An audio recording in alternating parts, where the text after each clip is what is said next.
वीतराग विज्ञानता, शिव स्वरूप शिव का नमो त्रियोग समाधि की। छह डाला की पांचवी ढाल जिसमें 12 भावनाओं का वर्णन था, इतनी पूरी हुई। और इन 12 भावनाओं का फल ये है कि ये जीव महाव्रतों को अंगीकार करता है। 12 भावनाएं संसार, शरीर और भोगों से वैराग्य की कारण है। तो जब जीव को स्त्री पुत्र आदि इन सब से वैराग्य उत्पन्न होता है, ये सब उसको भिन्न, अपने से भिन्न परद्रव्य भासते हैं, और जब उसको अपने आत्मा की रुचि उत्पन्न होती है तो वो अपने आत्मिक सुख की प्राप्ति के लिए महाव्रतों को अंगीकार करता है। क्या यद्यपि वो सम्यक दृष्टि था से, तो सम्यक होने से उसको श्रद्धा संबंधी सुख था, श्रद्धा उसकी निर्मल थी, लेकिन फिर भी जो कुछ राग अंश उसके घर गृहस्थी में विशेष था, उस रागांश से जो दुख था, उस दुख को भी दूर करने के लिए वो समस्त वस्तुओं से राग को तोड़कर, यहाँ तक कि देह से भी राग को तोड़कर, और वो पूर्ण मुक्त होने के लिए मुनि अवस्था को अंगीकार करता है। मतलब अब उसका यह ध्येय है कि मुझे तो अनंत ही बनना है, अब इस संसार में क्षण मात्र भी नहीं रहना है। तो जो जीव मुक्ति का ध्येय लेकर और जिसको परम उत्कृष्ट जाति का वैराग्य उत्पन्न होता है संसार से, संसार, शरीर, भोगों से, परिवार से, कुटुंब से, तो वो जीव मुनि व्रत अंगीकार करता है। तो उसका मुनि जीवन कैसा होता है, उसमें किन किन व्रतों का पालन होता है, उनका बाह्य जीवन, अंतरंग जीवन कैसा होता है, और वे क्या साधना करते हैं जिससे वे अनंत बन जाते हैं, और फिर वे अनंत किस प्रकार से सिद्ध बनते हैं, इन सब बातों का वर्णन छठी ढाल में किया है। छठी ढाल में मुनि धर्म का वर्णन है। श्रावकों के धर्म का वर्णन कौन सी ढाल में था? चौथी में था ना, एक देश चारित्र का वर्णन। पांचवी ढाल में तो 12 भावनाओं का वर्णन, जिन 12 भावनाओं को भागकर जीव मुनि बनता है उनका वर्णन है। 12 भावनाएं जो है वैराग्य की कारण है। तो इसलिए वो वैराग्य उत्पन्न निमित्त है, और अब जिसको वैराग्य प्रकट हो गया है, और अब जो संसार के नाश करने के लिए जिसने कमर कस ली है, ऐसा जीव मुनि व्रत अंगीकार करता है। तो उसका मुनि जीवन क्या है, उसका वर्णन है। देखो इसमें दोहे वगैरह का दिया है, तो सब अपन चलते हैं आगे, इसके आगे चलते। देखो पीछे इतनी आगे क्यों चले जाते हैं, मतलब अगले ही दोहा ना हो ना, बस ये विषय वस्तु, बस इसके बाद नेक्स्ट, बस यहाँ पे रुको थोड़ी देर। इसमें एक्चुअल में सम्यक चारित्र का वर्णन है। इस अधिकार में किसका वर्णन है? छह डाला में, आप छह डाला के अंदर रत्नत्रय का वर्णन है। वैसे पहली ढाल में 4 गति के दुखों का वर्णन है,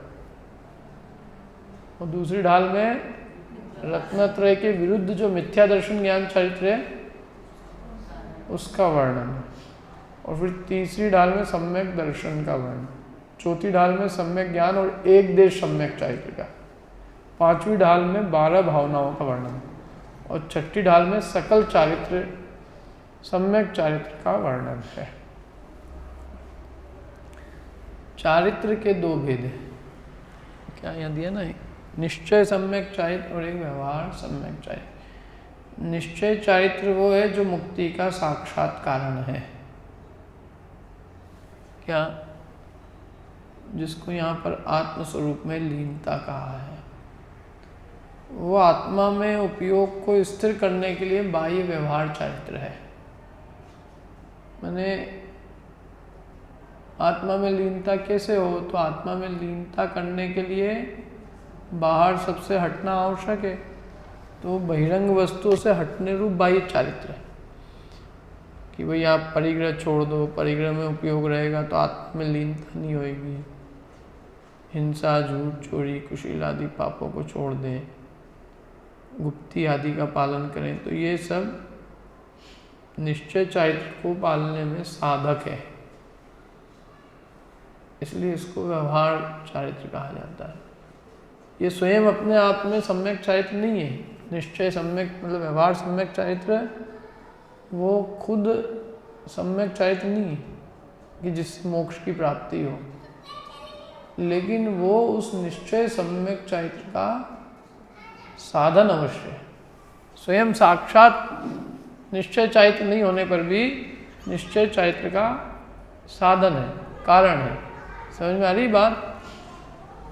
जैसे स्कूल जाना, बस में बैठना, बस्ता लाना, कॉपी पेन वगैरह ये सब चीज़ें, ट्यूशन करना, ये सब साक्षात पढ़ाई नहीं है, ये सब पढ़ाई के साधन है।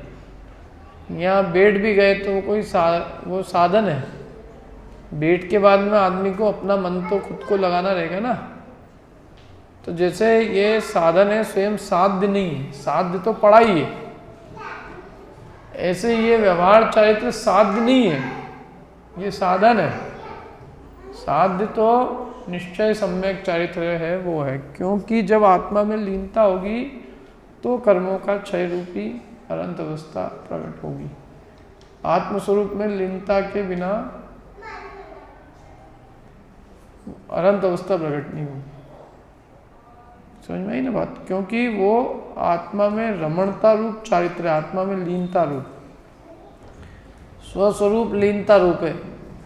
अब जो जीव सिद्ध बनने के लिए लगा है तो सिद्ध अवस्था में क्या होगा?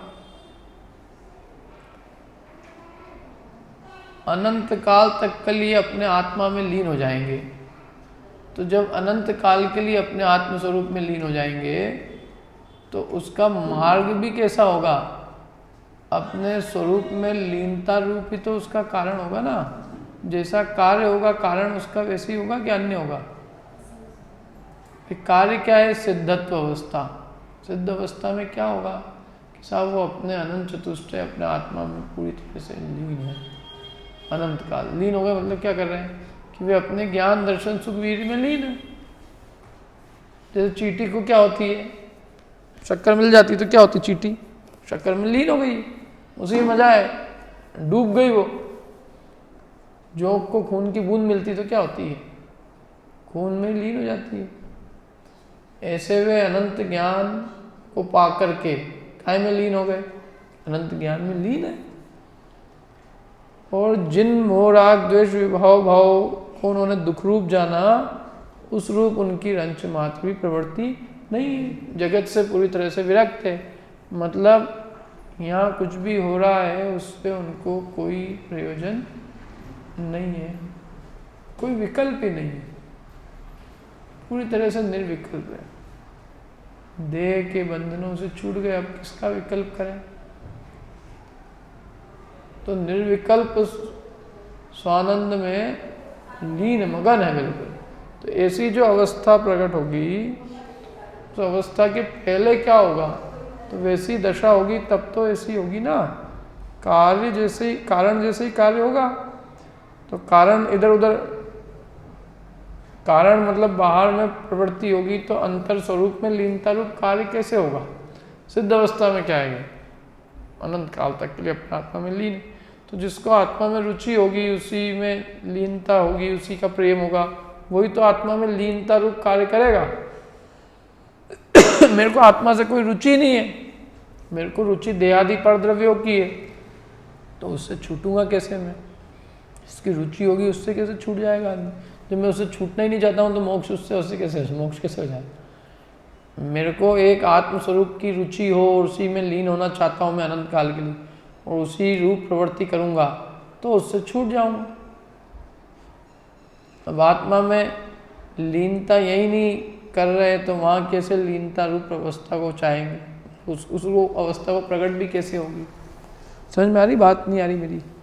तो इसलिए जिनको अपने अनंत चतुष्टय में मजा आता है, बेसिकली जिसको अपने आत्मा के गुणों से इतनी प्रीति है कि वो उन आत्मिक गुणों को छोड़कर अन्य कुछ चाहते ही नहीं। और आत्मा में क्या है कि जो कुछ है वो सब आत्मा में ही। अभी भी हम जो ज्ञान और सुख को भोग रहे हैं वो किसका है? कोई पुद्गल शरीर का तो है नहीं, क्योंकि उसमें तो है ही नहीं ज्ञान और सुख, तो उसमें से कहाँ से आएगा? अभी भी जो ज्ञान और सुख को भोग रहे हैं ना, ये हम अपने ही स्वभाव को भोग रहे हैं, लेकिन हम ये मान रहे हैं कि हमारा ज्ञान और सुख परद्रव्यों में से आ रहा है, तो हम उन परद्रव्यों के गुलाम बन रहे हैं, अधीन हो गए। और वो गुलामी हमको बहुत दुखी करती है, आकुलित करती है। केवल इतनी सी मान्यता सही नहीं होने के कारण हम इस संसार में घोर दुख भोगते हैं। कौन सी मान्यता? कितनी सी? ये मान्यता कि जो कुछ है वो ज्ञान और सुख कहाँ है, वो बाहर है। अपना सुख और ज्ञान बाहर में से आता है, ये मान्यता के कारण जीव संसार में घूमता है। और वो उसकी वो जो सामायिक पाठ अपन पढ़ते हैं ना 10 लक्षण धर्मों में, उसमें एक लाइन है, वो एक लाइन समझ में आ जाए और उसका श्रद्धान हो जाए तो जीव का काम हो जाए। कौन सी लाइन है? हाँ, अपनी निधि तो अपने में है, निज की निधि तो अपने में है, बाह्य वस्तु में जग का सुख तो पहली लाइन है कि इसकी काम की, तो अपनी निधि तो अपने में है। अपनी निधि तो अपने में है, बाह्य वस्तु में हम जितने प्रयास कर रहे हैं उसे बेकार। हम प्रयास बाह्य वस्तु को प्राप्त करके सुखी होने का कर रहे हैं, और जबकि अपना खजाना, अपने गुण तो अपने में ही है, अपना सुख अपने में ही है, अपना ज्ञान भी अपने में ही है। बाह्य वस्तुओं के हम यूं ही व्यर्थ में ही अधीन हो रहे हैं। व्यर्थ में हमने उनको अपने ज्ञान और सुख की चाबी उनको दे दी। क्या तुम में से आएगा? ज्ञान और सुख किस में से आएगा? पर वस्तु में से आएगा। तो अपन ने अपने खजाने की चाबी बाह्य वस्तु पर वस्तु दूसरों को देकर हम उससे हाथ जोड़ करके भीख मांग रहे हैं, भैया दे दे दे दे। चाबी दी क्यों उसको? मान्यता तुमने की कि ज्ञान और सुख पर वस्तु में से आता है, और अब पर वस्तु के व्यर्थ में गुलाम बन रहे हैं।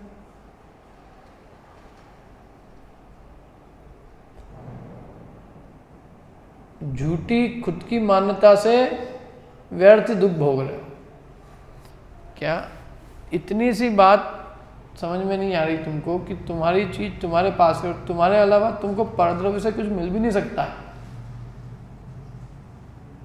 क्या पर वस्तु की मतलब परद्रव्य कभी किसी का होता ही नहीं है, सब अपने अपने में स्वतंत्र है। तो पर की चाहना ही झूठी है, क्योंकि पर की प्राप्ति होना असंभव है। अपनी चीज अपने पास रह सकती है और अपन अपनी चीज को भोग सकते हैं, पर पदार्थ को तो हम भोग ही नहीं सकते हैं। अपने ही द्रव्य गुण अपने गुण पर्याय को भोगता है जीव। व्यर्थ मानता ये करता है कि मैं बाहर की चीज को भोग रहा हूं, वो अपने ही विकृत ज्ञान और सुख को भोगता है। समझ आई ना बात?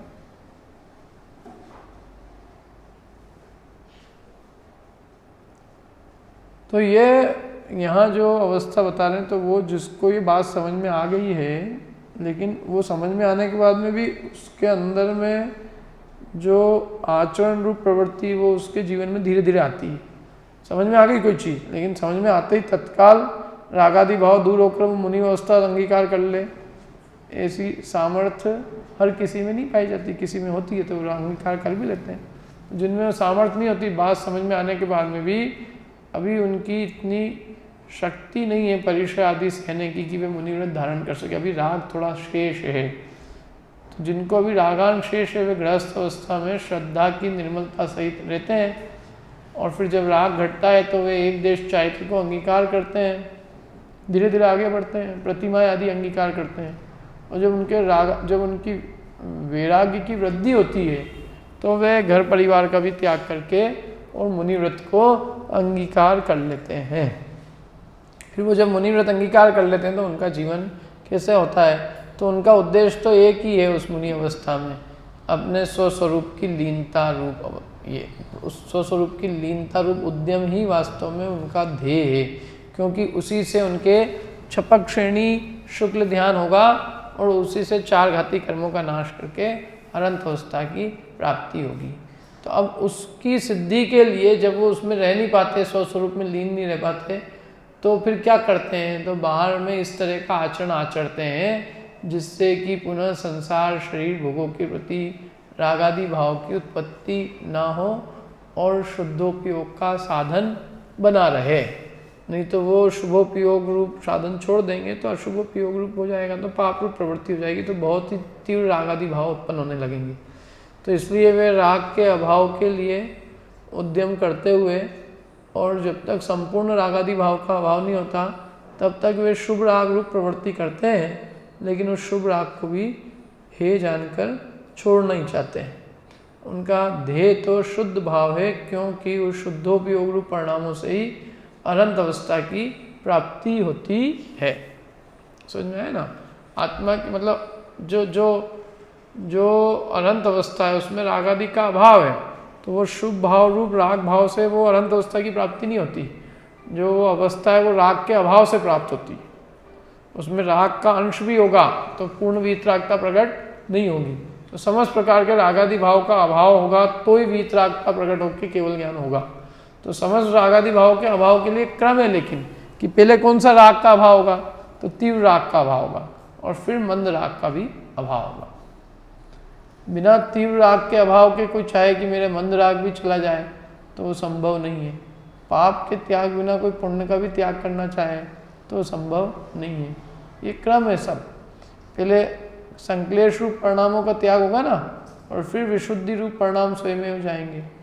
और संक्लेश का त्याग हुए बिना विशुद्धि का त्याग कर दोगे और शुद्ध परिणामों की प्राप्ति नहीं हुई तो क्या होंगे, और संक्लेश रूप तीव्र कषाय रूप भाव होंगे। कोई भी चीज़ धीरे धीरे जाएगी ना, पहले तीव्र कषाय से जीव मंद कषाय में आएगा तो ही कषाय का अभाव, तीव्र कषाय से सीधे कषाय का अभाव रूप परिणाम प्राप्त होना मुश्किल। समझ में आई ना बात? अब देखो यहाँ ये दोनों प्रकार के चारित्र का वर्णन है। पहले व्यवहार चारित्र का वर्णन है, पहले जो साधन है उसका वर्णन है, और फिर बाद में निश्चय चारित्र का वर्णन है जो साध्य है। तो व्यवहार चारित्र रूपी साधन से वे साध्य निश्चय चारित्र की प्राप्ति करते हैं। अब वो व्यवहार सम्यक चारित्र कैसा है उनका उसका वर्णन है सबसे पहले। तो पहला दोहा पढ़ते हैं, देखो उसमें क्या वर्णन है। इसको किताब इसको ये सामायिक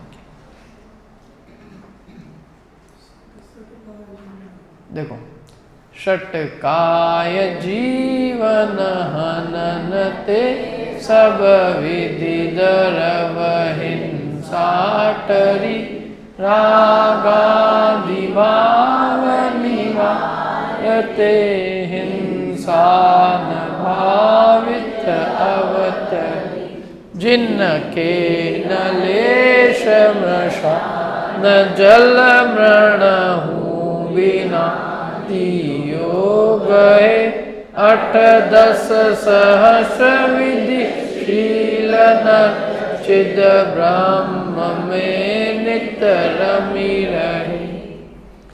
मुनि जीवन में सबसे पहले यदि किसी का वर्णन है व्यवहार चारित्र में, तो किसका वर्णन है?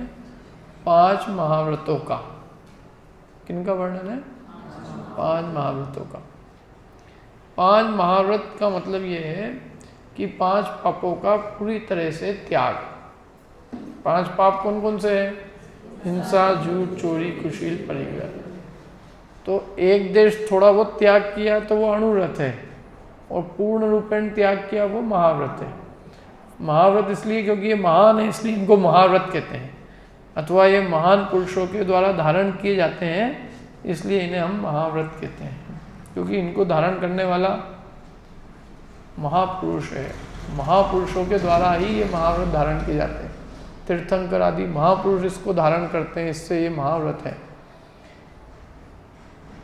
इसमें 10 लक्षण धर्म के विधान में एक पंक्ति आती है धार सके न मूसा, मतलब उसका अर्थ ये है कि क्या चूहा हाथी के भार को धारण कर सकता है? चूहे के ऊपर हाथी खड़ा कर दो, इसका वजन सहन कर ले तू, चूहे के ऊपर हाथी का पैर तक आ जाएगा ना, तो क्या होगा? चूहा पूरा पिछला जाएगा, बापड़ा मर जाएगा। तो ये जो सूसा जो है, मतलब सूसे को कितने सूसा, मतलब सूसा खरगोश के दो, या कहो चूहा, जैसे चूहा हाथी के वजन को सहन नहीं कर सकता, ऐसे ही सामान्य पुरुष इस महाव्रत रूपी चारित्र को धारण करने में समर्थ नहीं होते, क्योंकि वे अपने रागादि भाव से इतने कमजोर होते हैं कि वे उस राग को छोड़ने में समर्थ नहीं हो पाते। यही ना बात समझ में? क्योंकि इसका भार माने क्या है? माने वो जो है, माने राग भाव के अभाव रूप चारित्र है ये। तो वो जो रागी जीव है वो तो नाम सुन के मुरझा जाते हैं, महाव्रत का नाम सुनते ही, संयम का नाम सुनते ही उनका चेहरा मुरझा जाता है। जैसे अभी किसी को त्याग की बात करो, रात्रि भोजन त्याग, तो जो असंयमी होते हैं वो सुनते ही अरे जमीकन त्याग, बाजार का त्याग, तो उनको ये बात सुनते ही उनका चेहरा मुरझाने लगता है। असंयमी जीवों को संयम के नाम पे कपकपी छूटती है। तो ऐसी जो रागी जीव है वो इस वैराग्य रूपी पद का नाम सुनते ही उनको अंदर में उदासी सी आई, मतलब मुरझा जाता है चेहरा, माने कांप जाते हैं, घबरा जाते हैं बेचारे। समझ में आया ना? इसलिए महाव्रतों को धारण करना कोई सामान्य चीज नहीं है। जैसे वायु को हाथ में धारण करके रखना, वायु को कपड़े में बांध के रखना संभव है? ऐसा कार्य है ये क्या? लेकिन फिर भी महापुरुष इसको धारण करते हैं, इसलिए इसको महाव्रत कहा जाता है। महा है और महान है अपने आप में, इसलिए महाव्रत है।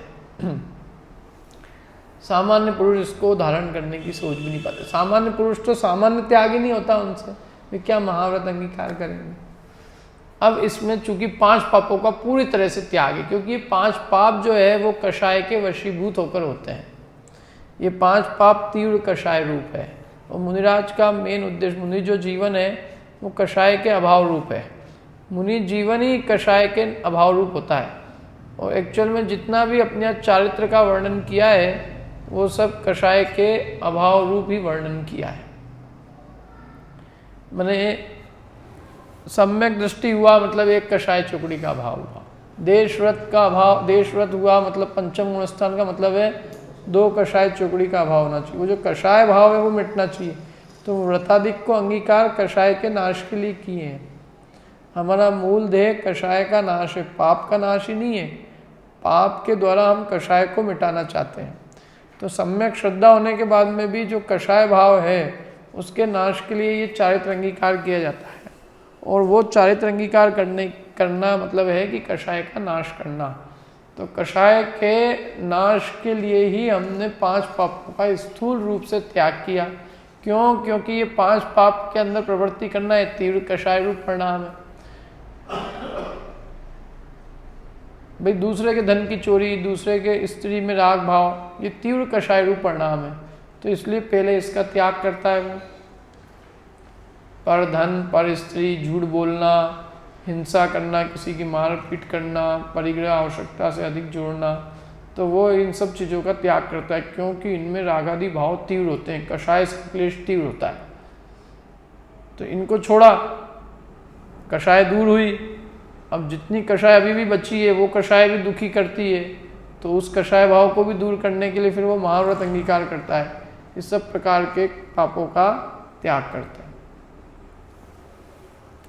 सब प्रकार के पापों का त्याग करते हैं तो उससे क्या है, उसमें कोई कषाय भाव ही नहीं। स्व स्त्री के प्रति भी राग भाव छोड़ दिया, अब का कषाय का कोई कारण ही नहीं बचा, क्योंकि अपनी स्त्री के प्रति भी राग होगा तो परिग्रह चाहिए, धन चाहिए, धन चाहिए तो लोगों से लड़ना भिड़ना, झूठ बोलना, छल कपट करना, सब होंगे कि नहीं होंगे?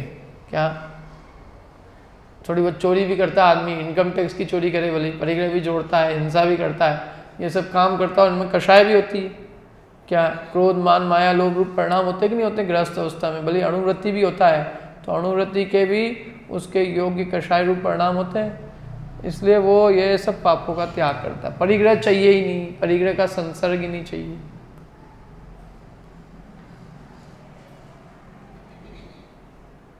और स्त्री मात्र के प्रति राग छोड़ दिया तो कोई कषाय भाव का कारण नहीं बढ़ा। जब कषाय होगी तो दूसरे के अधीन रहेंगे, तो स्त्री के साथ रहेंगे तो कषाय होगी नहीं होगी, क्रोधमान माया लोभ रूप परिणाम नहीं होगी। घर गृहस्थी में रहेंगे तो कषाय भाव नहीं होगी, होगी।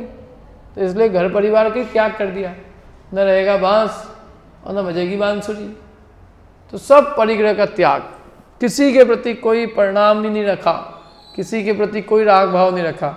तो ये समस्त कषायों के नाश के लिए ये व्रत धारण किया है, परिग्रह का त्याग, ताकि कषाय की उत्पत्ति का कोई भी प्रसंग, कोई भी कारण भी शेष न रहे।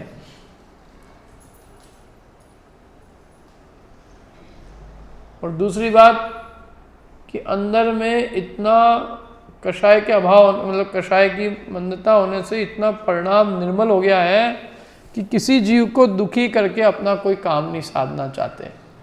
तो अन्य जीवों के प्रति अत्यंत करुणा भाव है।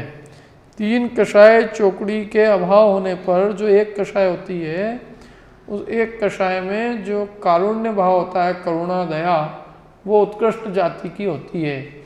इस जाति की होती है कि भाई एकेंद्रीय जीव को भी वो दुखी देखकर उसके ऊपर भी करुणा ही धारण करते हैं। ये जीव तो यूं ही दुखी है बेचारा ज्ञान आदि की हीनता से, अब इसकी जान लेके अपना प्रयोजन साधना एक कोई अपने योग्य नहीं है। क्या अपने इंद्रिय विषय भोग के पोषण के लिए इसकी जान ले ली जाए, पंचेंद्रिय के विषयों के लिए इनकी विचारों की, जो यूं ही जीव दुखी है उनकी जान ले लें, ये उसको उचित नहीं दिखता। और इंद्रिय विषयों के प्रति भी रागादि भाव अत्यंत मंद हो गया है। तो ऐसा जीव प्राणी मात्र की हिंसा का त्याग कर देता है। गृहस्थ अवस्था में वो भावना तो भाता है कि मैं किसी की हिंसा नहीं करूं, लेकिन वो उससे संभव नहीं होता है। क्यों? क्योंकि अभी उसका इतना राग नहीं घटा है। तो वो गृहस्थी में रहकर वनस्पति का भी सेवन करता है, जल भी ढोलेगा, अग्नि भी जलाएगा। मैंने घर गृहस्थी को छोड़ नहीं सकता ना अभी, वो अभी राग नहीं घटने से। तो घर गृहस्थी में रहेगा तो खाना आदि बनाएगा, भोजन भी बनाएगा, जो बनाएगा तो उसमें हिंसा भी होगी। तो हिंसा होगी तो वो स्थावर काय की हिंसा को नहीं टाल सकता। तरस की हिंसा तो भी उसने छोड़ दी है कि तरस जीवों की हिंसा करके अपना प्रयोजन नहीं साधेंगे, लेकिन स्थावर की हिंसा को वो छोड़ नहीं सकता, इसलिए उसका त्यागी नहीं हुआ है। लेकिन जो वो मुनि अवस्था को अंगीकार करता है तो वो त्रस और स्थावर समस्त प्रकार की हिंसा को छोड़ देता है। गृहस्थ होता है तो वो अपने लिए भोजन बनाता ही है, उसको पत्नी के लिए भी बनेगा, बच्चों के लिए बनेगा, उसमें जो भी हिंसा है वो अनिवार्य रूप से होगी। अब मुनिराज जो है अपने लिए भोजन भी नहीं बनाते। भोजन जिसने बना रखा है अपने लिए, उसको यदि भक्ति भाव है, श्रद्धा है, तो वो अपने बनाए हुए भोजन में से भोजन दे दे। तो उसमें उनके मतलब निमित्त से वो चूँकि भोजन नहीं बना, तो इसलिए उनके निमित्त से कोई भी हिंसा भी नहीं हुई, इसलिए किसी प्रकार की हिंसा का दोष उनको नहीं लगता है। तो इसलिए 6 काय के जीव की हिंसा के त्यागी है मुनिराज। गृहस्थ कितने काय की हिंसा का त्यागी है? एक केवल त्रस काय का, मैंने त्रस काय मैंने 2 इंद्रिय से पंचेंद्रिय जीवों की हिंसा नहीं करता। अच्छा, जितने जितने अधिक इंद्रिय जीव की हिंसा होती है उतना उतना पाप अधिक है, क्योंकि जो जो जीव की शक्ति बढ़ती है, ज्ञान बढ़ता है, तो ऐसे जीव को जो जान लेता है तो उस जीव के संक्लेश रूप परिणाम होने की संभावना ज़्यादा है। ज्ञान अधिक अधिक है ना। अब जैसे पंचेंद्रिय गाय को मार रहे हैं तो बेचारी गाय सामने देख रही है तो वो उसके परिणाम बहुत दुखी होते हैं, है ना। एक पेड़ पौधे को भी जेकर मारेंगे तो दुखी होगा, लेकिन फिर भी पेड़ पौधे के मारने में अपने को भी इतना संक्लेश परिणाम नहीं होता है। सब्जी वनस्पति खाने में जितना संक्लेश नहीं है जितना कि 2 इंद्रिय आदि जीवों को मार के खाने में है। अपन यूँ ही देखो, अपने परिणाम सेवफल खाने में इतने भी नहीं बिगड़ेंगे। सेवफल की चीर किसी ने रखी अपने सामने, अच्छे से सेवफल वनस्पति आदि फल रखे, हम खाएंगे, आपस में एक दूसरे खिलाते हैं, कोई परिणाम ऐसे संक्लेशित रूप नहीं लगते हैं। और वहीं यदि हम कटोरी में 2 इंद्रिय 3 इंद्रिय जीव रख दें, लट रख दें, चीटियाँ रख दें, खाओ ये, तो ग्लानि रूप परिणाम होता है। किसी बातें कर रहे हो, लटे खाएं, लट दिख जाती है तो ही खाना छोड़ देते हैं, ग्लानि हो जाती है खाने से। लट यदि चावल में दिख जाए फिर वो चावल खाने का इच्छा करती है, क्यों? कचौरी में कोई बता दे कि बहुत दिनों का मैदा रवा है ये, इसमें बहुत लटे हो सकती है और लटे मुंह में जा रही है, खाने के भाव नहीं होते। यदि जीव को विचार होता है तो, विचार नहीं हो तो फिर तो कहो जा रहे हो कोई दिक्कत नहीं। या बहुत बहुत दिनों का खमीर सड़ता है और उसकी जलेबी बनती है, तो जो जानते हैं वो जानते हैं कि बहुत दिनों का सड़ा हुआ है, इसमें बहुत त्रस्त जीव राशि है, तो उन जीवों के प्रति इतनी करुणा भाव होती है कि कोई कुछ भी कहे, कोई 3 लोग की संपत्ति भी दे दे तो भी नहीं खाता। क्यों? क्योंकि वो उन जीवों के प्रति विचारो, वो जीव तो यूं ही दुखी है, 2 इंद्रिय आदि, जान कितनी प्यारी होती है आदमी को, और मैं अपने खाने के लिए उनकी जान कैसे ले लूँ? साक्षात जो चीज़ दिख रही है, साक्षात जहाँ त्रस्त जीव दिख रहे हैं, उनका वध कैसे किया जाए?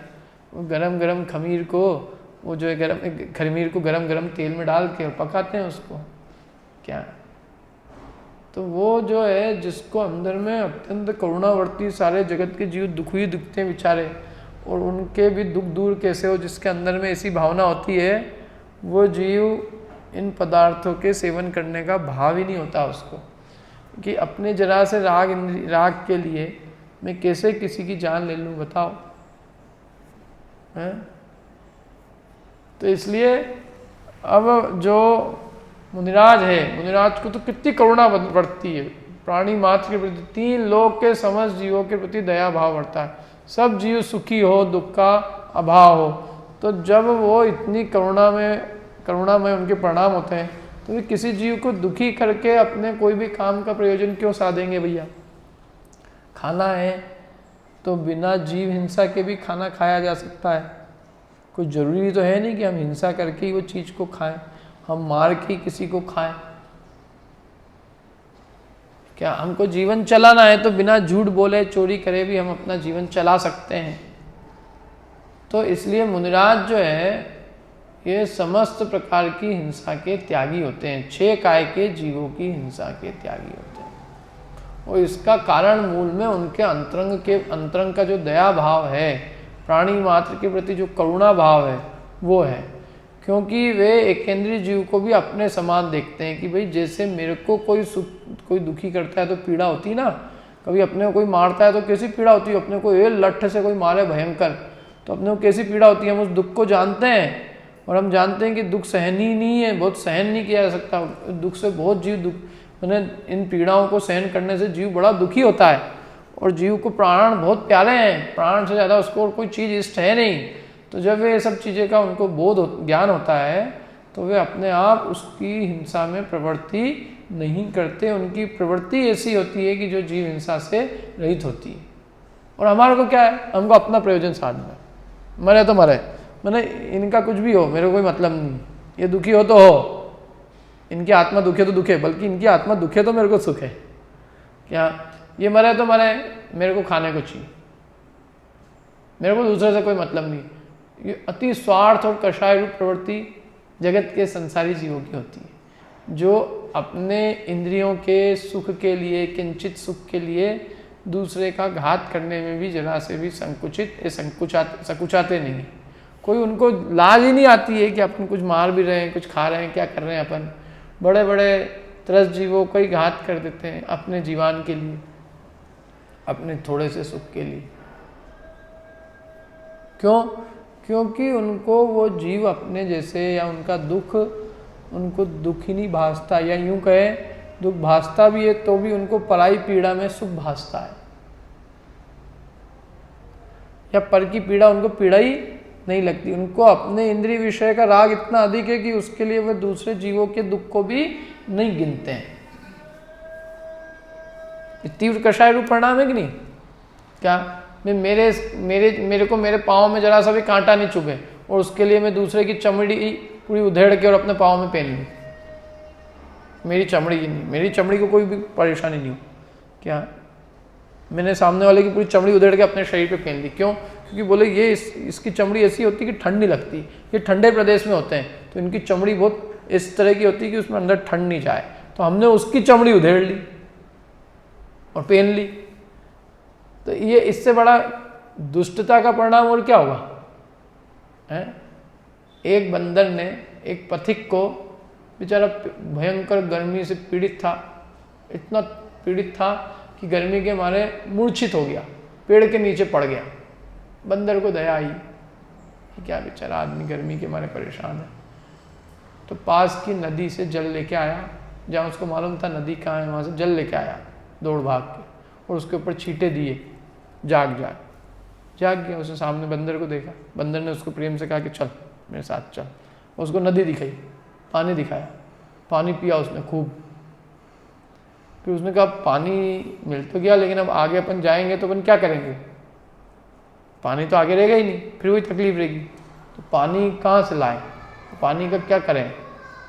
तो उसने कहा कि बंदर है ना, इस बंदर को मार डालो, वो मार के इसकी थैली बनाओ और उसमें पानी भर के ले जाओ, और बंदर को मार दिया। इससे बड़ा कृतज्ञता का परिणाम और क्या हो सकता है संसार में, है? जो जीव ने आपके लिए उपकार किया, आप उसी को अपने जरा से चीज के लिए उसको मार डालो।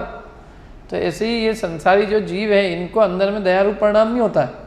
इनको तो अपने विषय सेवन चाहिए, अपनी कषाय की पूर्ति होनी चाहिए।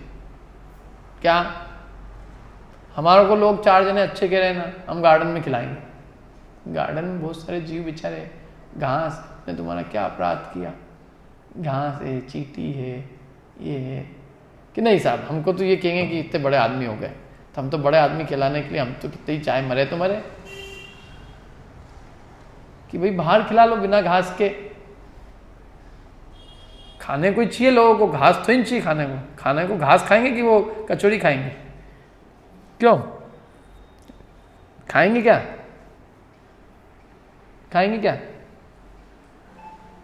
खाएंगे तो कचौड़ी। और जब कचौड़ी खाएंगे तब वो किस पे खड़े हैं उससे उनको क्या मतलब है, घास पे खड़े हैं कि जमीन पे खड़े हैं? क्यों? मेरे घर पे यदि मेरे को अच्छी कचौड़ी मिली हो तो मैं देखूंगा कि जमीन कैसी, पत्थर की कौन सा है। इंद्रिय विषय के लिए मेरे को किसी जीव की हिंसा करने की क्या आवश्यकता है, लेकिन लोगों को रहता है। जनता अच्छी कहनी चाहिए, जनता को लगना चाहिए कि हम भी कुछ चीज़ है।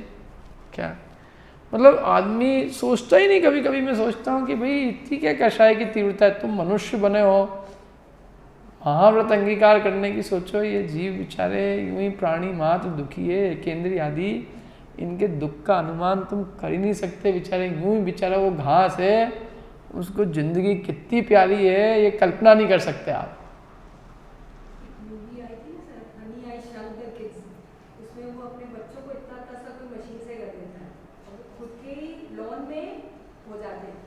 जब वो अपने बच्चों को ढूंढने के लिए मूविंग लॉन के लिए करते हैं ना, तब वो दिखाते हैं कि वो बच्चे जो इतने से हो गए होते कैसे अपनी जान बचाने के लिए भाग रहे होते हैं। तो अपन सोचो इस घास में कैसे जीव होंगे, वो अपन उनके ऊपर चलते हैं तो कैसे अपने को बचाने के लिए भागते होंगे। और घास का तो मैंने एक उदाहरण दिया, बहुत सारी चीज़ें हैं। मतलब लोगों को एक्चुअल में लोग इतने मदमस्त रहते हैं, और वो भी किन के लिए, जिनका कि संयोग 2 दिन का है, जो कि खुद ही पापी है। पापी जीव ही उसकी प्रशंसा करेंगे, पुण्यात्मा क्यों करेंगे, धर्मात्मा क्यों करेंगे? पाप की प्रशंसा पापी करें, धर्म की प्रशंसा धर्मात्मा करे, अच्छे काम की प्रशंसा अच्छे लोग करें, और बुरे काम की प्रशंसा बुरे लोग करें। लेकिन करे क्या? हमको तो बुरे लोगों के सर्टिफिकेट चाहिए। काहे के लिए? हम बड़े हैं, इस बात का सर्टिफिकेट हमको पापियों से चाहिए। खैर, तो मुनिराज के जो परिणाम है ना, वो उत्कृष्ट दया रूप है। इसलिए वे 6 काय के जीवों की हिंसा नहीं करते। षटकाय जीव न हननते, 6 काय के जीवों की हिंसा करके अपने गमन आदि का, भोजन आदि का, चीज़ें उठाने धरने का, यहाँ तक कि मलमूत्र क्षेपण करने का, इधर उधर जाने का कोई काम नहीं करते। बोलते हैं तो भी इतना मीठा बोलते हैं जैसे सुनने में कोई अमृत परोस रहा हो। ऐसी मधुर हित मित्र प्रिय वाणी होती है, क्या मानो कोई हमारे जीवन के अंदर अमृत डाल रहा हो। परम प्रीति, प्राणी मात्र से उनकी मित्रता है, उनका दुनिया में कोई भी शत्रु नहीं है, क्योंकि शत्रुता का भाव ही दुखी करता है। मैं यदि किसी से ही मेरी यदि शत्रुता होगी, यदि मेरे अंदर में, परिणाम में मेरे यदि ऐसा है कि ये मेरा कोई शत्रु है मेरा, तो मैं उससे क्या रहूँगा? दुखी रहूँगा। वो शत्रुता का भाव जो मेरे अंदर में बैठा है किसी के प्रति, वो मेरे को निरंतर क्या करता है? दुखी करता है। और मुनिराज तो आनंद की खान होते हैं, तो उनके अंदर में किसी के प्रति कोई वैर विरोध भाव नहीं, कोई शत्रु है ही नहीं। उनकी जीव मात्र से मित्रता है, उनके दोस्त कौन है? सब। समझ में है ना? हमारे तो जो दोस्त है सब विषय कषाय के साथी है। मुनिराज की मित्रता प्राणी मात्र के प्रति है, इसलिए वे द्रव्य हिंसा में 6 काय के जीवों की हिंसा के त्यागी होते हैं। षट काय जीव न हनन्ति। इसलिए मुनिराज कोई परवाह नहीं करते किसी आदमी की। यदि जीव हिंसा होगी तो वो काम नहीं करेंगे। क्या तुम उनको गाली बको चाहे जो कुछ करो, लेकिन वे किसी प्राणी मात्र की हिंसा करके अपना कोई प्रयोजन नहीं साधते। क्या हमें हिंसा नहीं, हम किसी को नहीं पीड़ा करना कि नहीं साहब हमारा ये प्रोग्राम आपको आना, कोई आने वाने का कुछ नहीं। यदि हमारे को दिख रहे हैं कि जानवर है, हम नहीं चलेंगे उस पर। हम चींटी पे कैसे चले? कोई भी जीव है ना, प्राणी मात्र, तो इसलिए वे किसी चीज़ से पहले ही मतलब वो इनके अहिंसा महाव्रत के लिए वे किसी बंधनों में नहीं पड़ते, क्योंकि बंधनों में पड़ने में व्रत की हानि होना संभव है। लेकिन जहाँ कोई बंधन नहीं होता है वहाँ किसी प्रकार का व्रत भंग नहीं होता। कोई बंधन नहीं, आपका भी कोई बंधन नहीं, क्योंकि बंधन तो यूं भी देखो, यूं भी आपको मैं ये कह दूं कि आपको कल कुछ बोलना है तो आपको आज से विकल्प चालू हो जाएंगे। आपको कल इस प्रोग्राम में आना है, इतनी बजे आना है, यहाँ आना है, तो वो सब आपके चित्त की शांति को नष्ट कर देंगे। और जो निर्बंध होते हैं बिल्कुल सिंह जैसे, कोई बंधन नहीं है, क्या एकदम निर्मुक्त पक्षी होता है ना, जैसे आकाश में विचरण करता है, वो कितना सुख भोगता है, ऐसे निर्मुक्त हैं सब चीज़ों से। घर गृहस्थी का कोई बंधन नहीं, किसी का कोई बंधन नहीं, कोई लोड ही नहीं है दुनिया का कोई, वो अवस्था ही सुखरूप है। ये लोड जितने भी है ना, ये सब दुख के कारण है। अपने को इवन क्लास में आना है तो सुबह सुबह इतनी बजे पूजा खत्म करनी पड़ी, इतनी बजे आना पड़ेगा, पूरा गाड़ी फटाफट, एक एक चीज़ अपन उसके बंधन में पड़े हुए। क्या उनको ये भी बंधन नहीं है, किसी को उपदेश देने का भी कोई बंधन नहीं। पर आ गया जंगल में खुद ही, जहाँ आ गया उनके पास दे दिया, नहीं आया तो तेरी जान।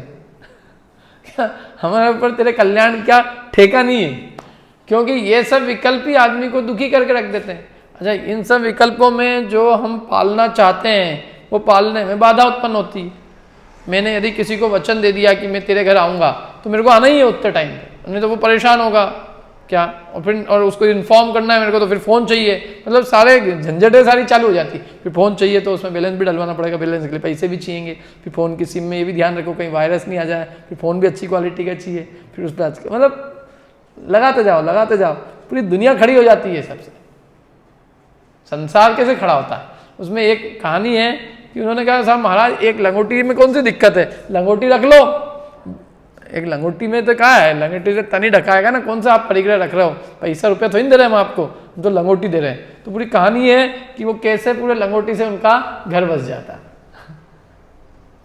एक लंगोटी तुम रखो सही, लंगोटी को धोने के लिए फिर बाल्टी भी चाहिए, मग्गा भी चाहिए, फिर उसको सुखाने के लिए डोरी भी चाहिए, और फिर जहाँ सुखाओगे वो जगह भी चाहिए, और फिर सुखाओगे तो ध्यान भी रखना पड़ेगा कि भैया ये कहीं उड़ नहीं जाए, तो उसके लिए क्लिप भी लगाना पड़ेगा। क्या वो साफ सुथरी चाहिए, और जिससे चाहिए कि उसकी याचना करनी पड़ेगी, उसको भी सेट करके रखना पड़ेगा, उसको सेट करके भी रखना पड़ेगा ना। सामने वाला जो देगा, यदि वो समझ लो नाराज हो गया तो वो देगा कैसे हमको। और फिर उसके अंदर क्वालिटी भी बराबर है, उसमें फिर कौन सी तरह का कपड़े 50 तरह के आते हैं, लिनन भी आता है, कॉटन भी आता है, 50 तरह के कपड़े आते हैं, बहुत विकल्प जाल पूरा खड़ा हो जाएगा। फिर धीरे धीरे करके वो जो जिससे छूटना चाहा था वो उसी रूप हो जाएगा वो।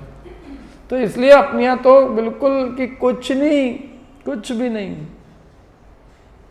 क्या एक धागा भी नहीं। क्यों एक लंगोटी महाराज, एक लंगोटी में क्या दिक्कत है कि नहीं रख सकते, लंगोटी भी नहीं रख सकते। चाह लंगोटी की दुख भाले न समता सुख कभी नर बिना मुनि मुद्रा धरे। बिना मुनि मुद्रा धारण किए सुख की प्राप्ति नहीं होगी। सब परिग्रह छोड़ दो तो सुख मिलेगा, ये परिग्रह ही दुख का कारण है। अनुभव तो करो एक बार उस सुख का। क्या ये जाल है, ये जंजाल है, इसको तुमने सुख का कारण मान लिया। एक बार इससे रहित होकर और निर्मुक्त, हमें कोई वस्तु नहीं चाहिए, उस अवस्था का अनुभव करके विचार करो, उसकी अनुभूति करो, और वो जो शांति मिलेगी उससे सुख मिलेगा, तो उस सुख के सामने तुमको इंद्र हमिंद्र का वैभव भी तुच्छ भाषित होगा। बंधन से मुक्त हो गए हम इन सब परिग्रह के। चाह गई, परवाह गई, मनवा बेपरवाह, जिन्हें कछु न चाहिए वे जगत के शहंशाह, वे दुनिया के शहंशाह है।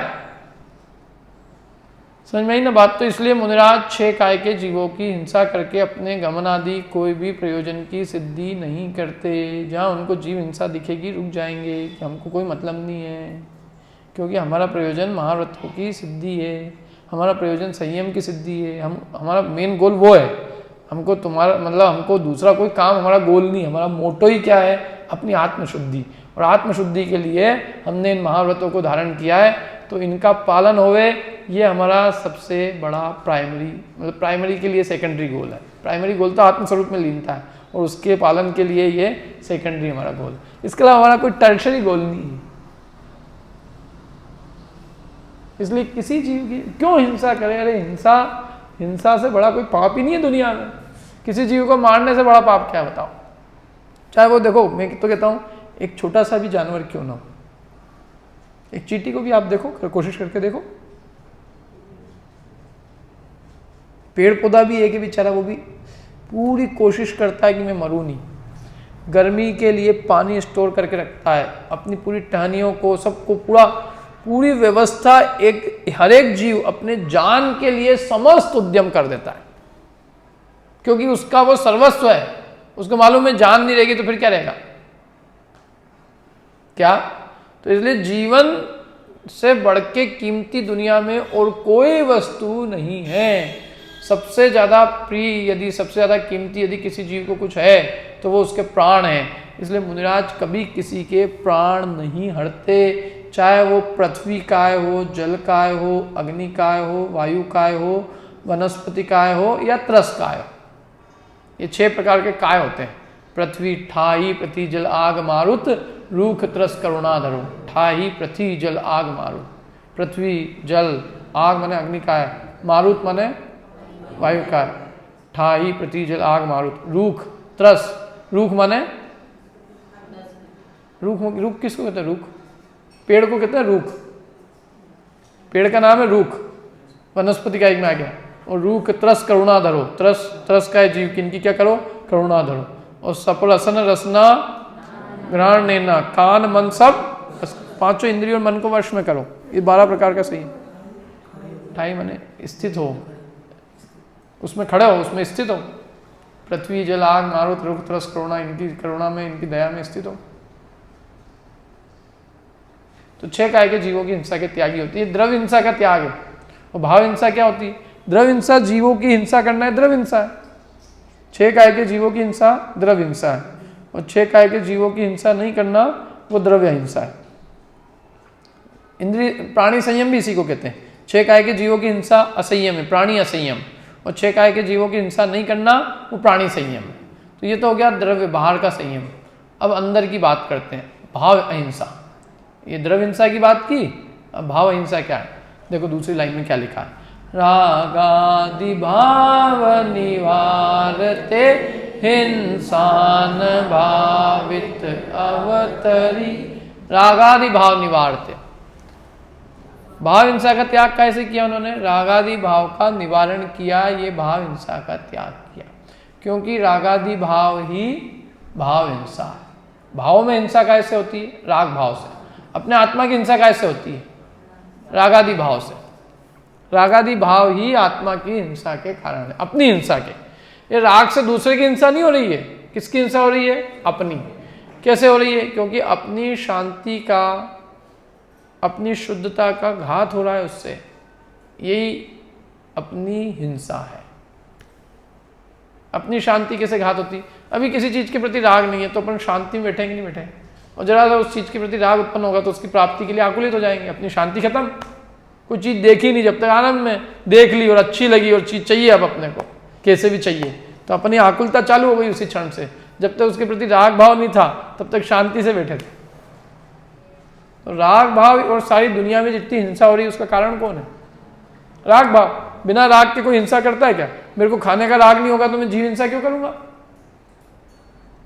मेरे को अपने आप को सजाने का राग नहीं होगा तो मैं परफ्यूम, कलोन, जितनी भी ये प्रसाधन सामग्री है हिंसक, उसको उपयोग क्यों करूंगा? मेरे को यदि अपने शरीर को बहुत राग नहीं होगा सजाने का तो मैं सिल्क की साड़ी क्यों पहनूंगा, सिल्क के कपड़े क्यों पहनूंगा? सिल्क के कपड़े कौन पहनेगा? राग तीव्रता होगा तो ही पहनेगा ना। अच्छे चाहिए, मरे तो मरे, मरे कितने 6,000 कीड़े मर रहे हैं 1 मीटर में, 30,000 मीटर कीड़े मर जाएंगे तब एक साड़ी बनेगी। हो तो हो, हमको तो पहननी। 30,000 कीड़े मार के भी एक आदमी को अपने आप को दिखाना है सिल्क की साड़ी पहन के। राग की तीव्रता नहीं, इससे ज्यादा तीव्र राग और क्या होगा? देह के प्रति कहो, लोगों के प्रति कहो, परद्रव्यों से राग तीव्र है। दुनिया हमको सर्टिफिकेट देवे कि हमने कितना अच्छा काम किया है, कितनी अच्छी हमने साड़ी पहनी है, तो उस दुनिया के सर्टिफिकेट लेने के लिए 30,000 कीड़ों की जान लेने को, वो भी त्रस।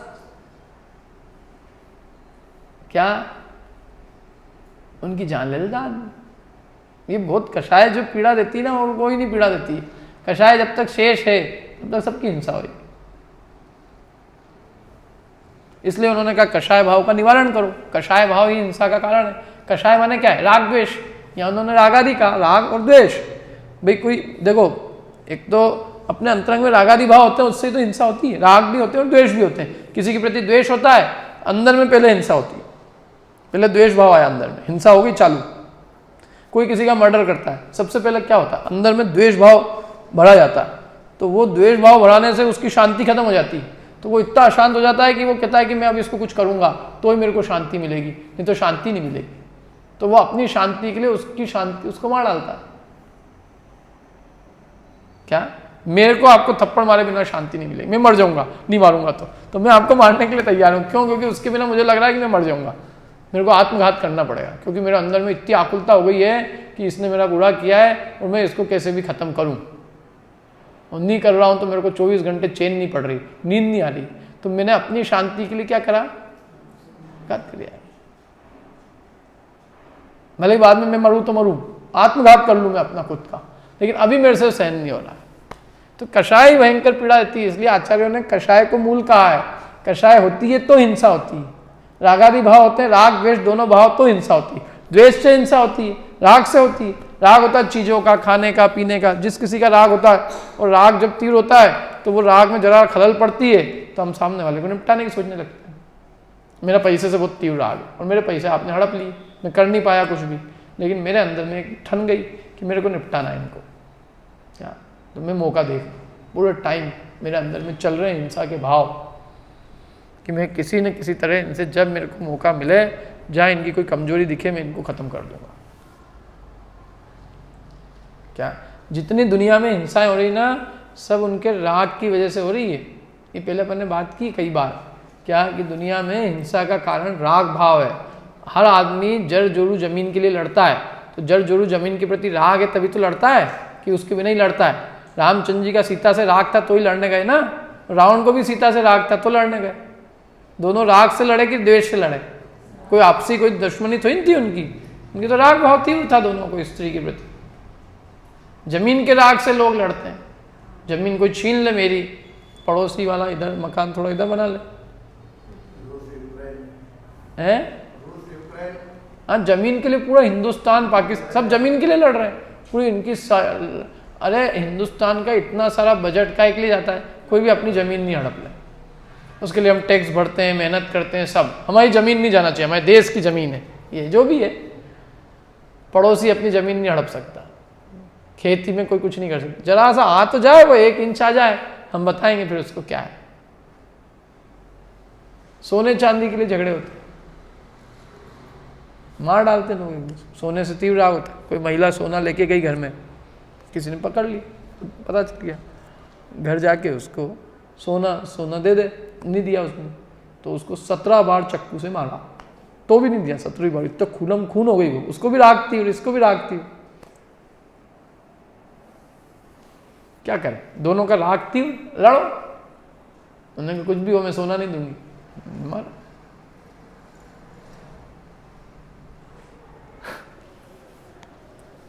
असली कहानी बता रहा हूं।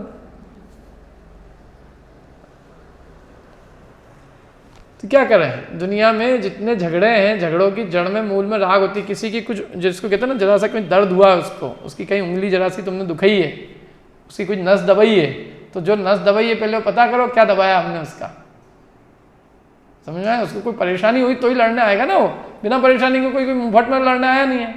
तो इसलिए वो जो परेशानी है उसका कारण है राग भाव, उसको किसी चीज के प्रति राग था, और उस राग में हानि होने लग गई, माने उस राग की पूर्ति में तुम बाधक दिख रहे हो, तो इसलिए वो तुमसे शत्रुता कर रहा है।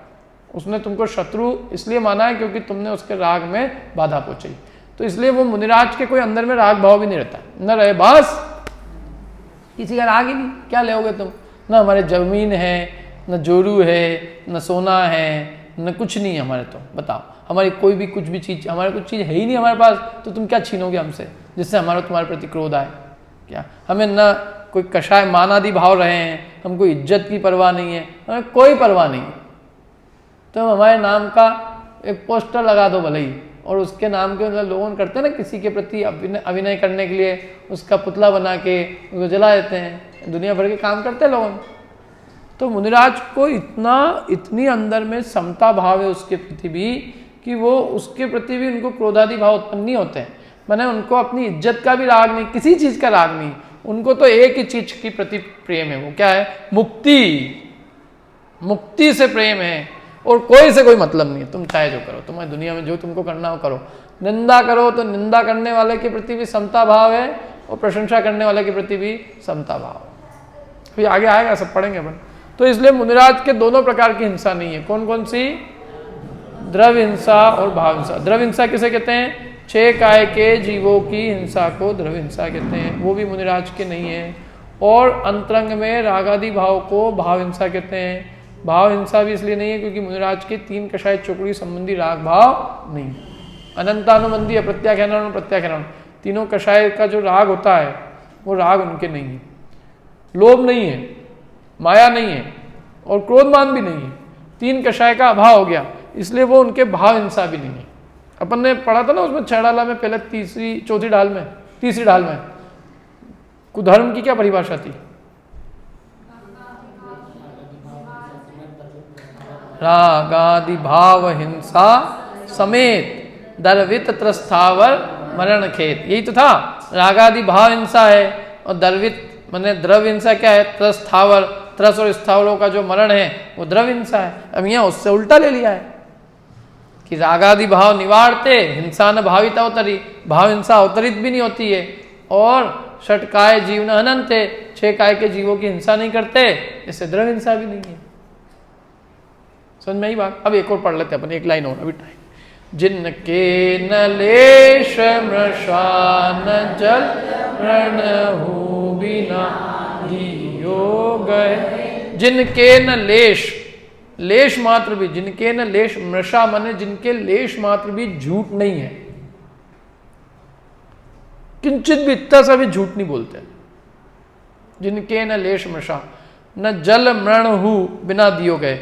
जल और मृण माने मिट्टी, जल और मिट्टी भी जो बिना दी हुई ग्रहण नहीं करते हैं। मतलब चोरी का इतना त्याग है कि जल और मिट्टी जो कि सारी दुनिया के उपयोग के लिए है, उसको ग्रहण करने में कौन चोरी मानेगा? आज गंगा का पानी बह रहा है, गंगा में से मैंने पानी निकाल लिया, तो चोर कहेगा क्या कोई? मिट्टी है, मेरे को हाथ धोना है, मैंने मिट्टी ले ली, हाथ धो लिए, कौन चोर कहेगा? ये तो पब्लिक के उपयोग के लिए मिट्टी और पानी। लेकिन वो मिट्टी पानी भी किसी के बिना दिए हुए ग्रहण नहीं करते। जब मिट्टी पानी भी बिना दिए ग्रहण नहीं कर रहे हैं तो अन्य चीजों की तो बात ही क्या है। इस प्रकार के उनका अचौर्य होता है। चोरी किसका नाम है? बिना दी हुई चीज को ग्रहण करना चोरी है। तो वो किसी चीज को बिना दी हुई ग्रहण नहीं करते, यहाँ तक कि जल और मिट्टी को भी बिना दिए हुए ग्रहण नहीं करते। ये उनका अचौर्य व्रत है। आहार लेने जाते हैं ना, वहां जल देते हैं। अरे आहार, मुनिराज आहार के लिए रोज जाते हैं, तो वहां उनका कमंडल भर देते हैं। दिया ना किसी ने, कोई ऐसा तो ही नहीं कि हमने खुद से ही कहीं से ले लिया, उसके घर से भी नहीं ले सकते खुद से, वो भरता है, इसीलिए वो देता है ना। जैसे आहार दिया ऐसे जल भी दे, तो शौच भी नहीं होएगा। आहार नहीं लेंगे तो शौच भी नहीं जाएंगे। तो सब चीजें जुड़ी हुई है। और इतना जल रखते हैं वो कि शौच आदि की क्रिया हो जाए, और नहीं होगी तो मांग लाएंगे नगर में जाके किसी से। वो कोई दिक्कत तो ही नहीं है उससे, जितना जल होगा मांग लाएंगे, मतलब जाएंगे और कोई ना कोई उनको देख के उतना दे देगा। या वो जंगल में तो उतना भर के देगा ना, 2-3 दिन का काम चल जाएगा उससे। अच्छा, आहार के लिए नहीं जाते तो शौच भी नहीं होता। आहार ही जो है मलमूत्र की बाधा कारण है।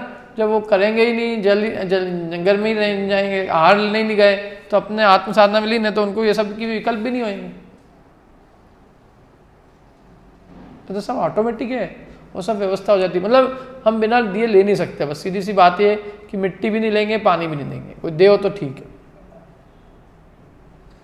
झूठ बिल्कुल नहीं बोलेंगे।